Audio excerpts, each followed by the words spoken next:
Good afternoon. This is Dominic with TheBackVlog. Recently, I finished the recently acquired Silent Hill F. This thing is very open-ended, and it's got its multiple endings, how a Silent Hill game has. And I finished the first ending and I finished the second ending, and I stopped during my third playthrough, but I'll get to that in a little bit.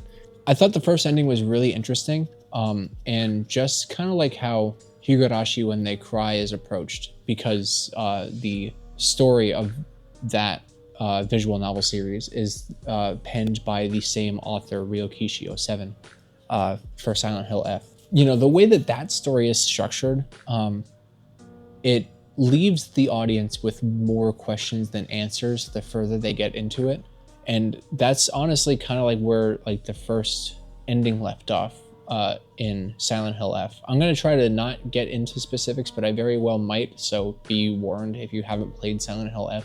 But there are things about it that kind of recontextualize the whole thing, and upon further playthroughs make me even question as to whether or not the stuff in the first ending even happened to begin with. It's hard to tell I guess the third ending, the true ending, is the one that would have been the canon one. And I haven't really, like I said, I didn't finish my third playthrough, so I don't know what happens in that. I kind of want to just look it up and see what happens. But I think for the season, I've played so much of it, I kind of burned myself out from it, so maybe I'll go back to it next year. But the stipulations to get the other endings, with the exception of maybe the UFO ending, and when you beat the first ending, it gives you a list of the other endings that you can get, and kind of things that you need to do in order to get those endings. And the stipulations for pretty much all of them is a really interesting subversion of the Silent Hill series, because if we're going to consider the red capsules in this game as basically Silent Hill's health drinks, you're basically encouraged to avoid them at all costs for other endings. And I think that's really interesting because, the health drinks are kind of like a staple to Silent Hill. They're one of the staples. But narratively speaking, the red capsules kind of are one of the downfalls of Hinako Shimizu in this game. And I thought that was really interesting. I will say, the developers, I hear, wanted people to stop making comparisons to Dark Souls.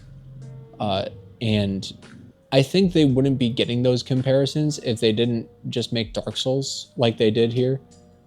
It's not exactly the same, but I found myself playing Silent Hill F the way that I would play a Dark Souls game, or Elden Ring. I've never actually played a Dark Souls game, but I do have experience in Elden Ring and Sekiro and the Demon Souls remake, which isn't really FromSoft, but I digress.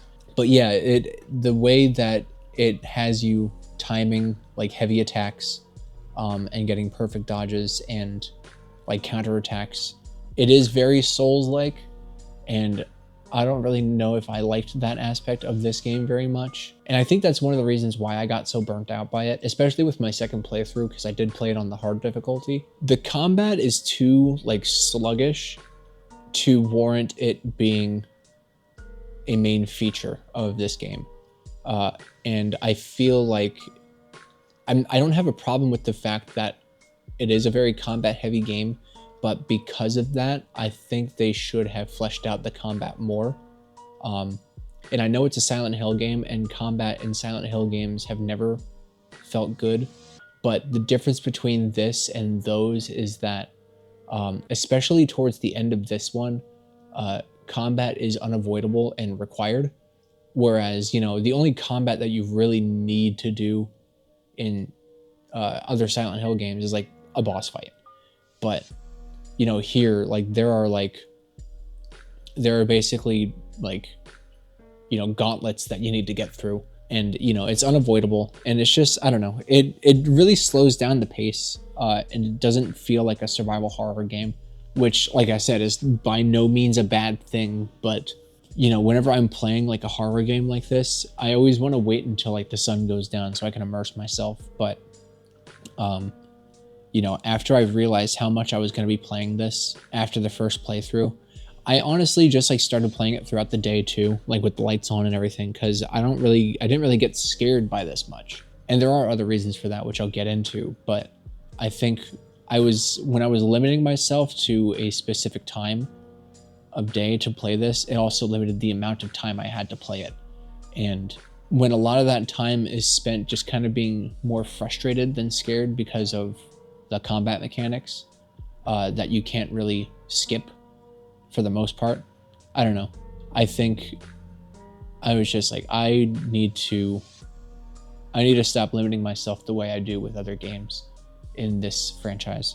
Yeah, I don't know. There's like a lot to say about the combat, and I know it's not going to be for everybody. It's not that it's bad, but it's that it's a little much. I think it's a little much. It kind of overstays its welcome a bit.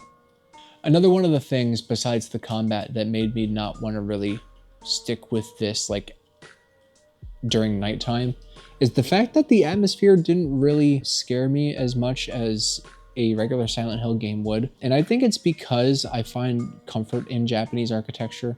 And I think if you compound it with the enemy encounters, which are very combat oriented rather than avoiding them, it just kind of felt more like an action game with very like beautiful set dressing.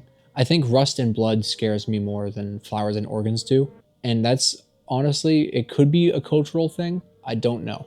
And I'm curious what a native-born Japanese person would think about this point. So I don't know. If you're native-born Japanese and you're watching this, let me know what you think. Is it a cultural thing or not? This is another video where I'm talking about the music of Akira Yamaoka.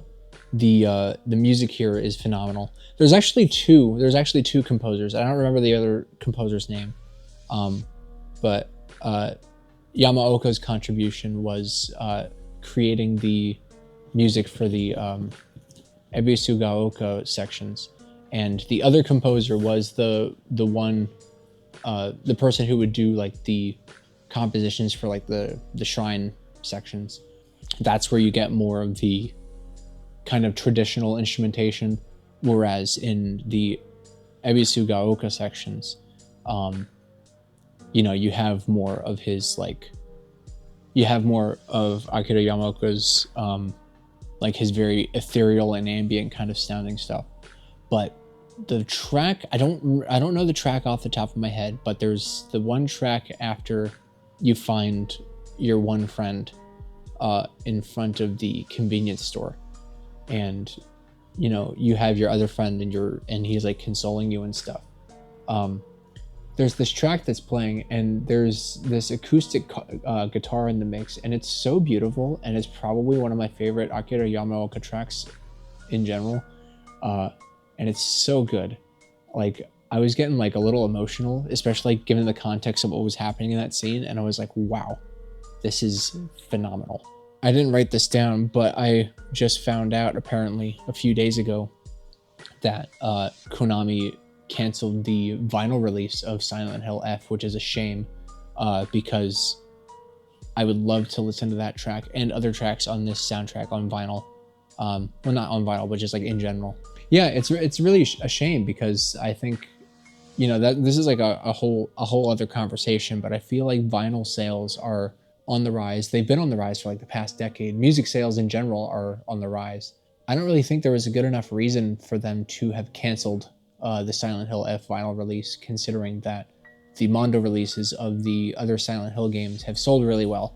This kind of goes back into what I was talking about Higurashi earlier, but I really like the fact that this game basically has me like concocting my own theories as to what's going on during my second playthrough, because it's just like, it's drip feeding you these tidbits of information, but it's like just enough to kind of slowly paint the picture while not like obfuscating anything from you. The way that it's like slowly fed is, it just like adds a whole other layer of intrigue.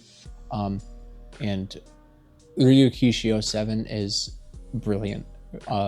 The way that he not only the stories that he tells with the complexity of the themes that they tackle, but also the structure in which they are told is really phenomenal.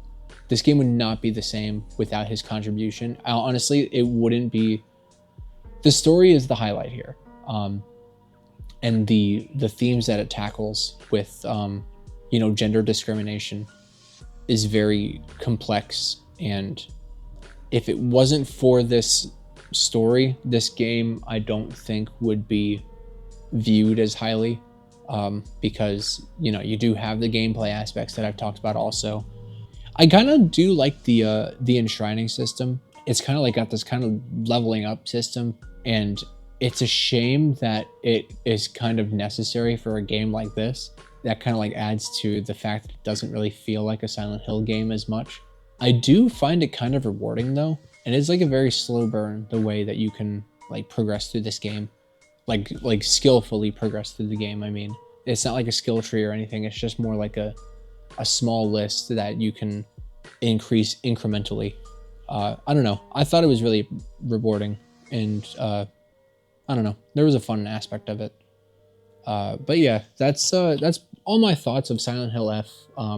Like I said, I'm probably gonna look up the third ending, and maybe finish it up next year. But as for this year, I think I am tapped out. I'm pushing 40 hours worth of this, and I think I'm ready to call it for a little while.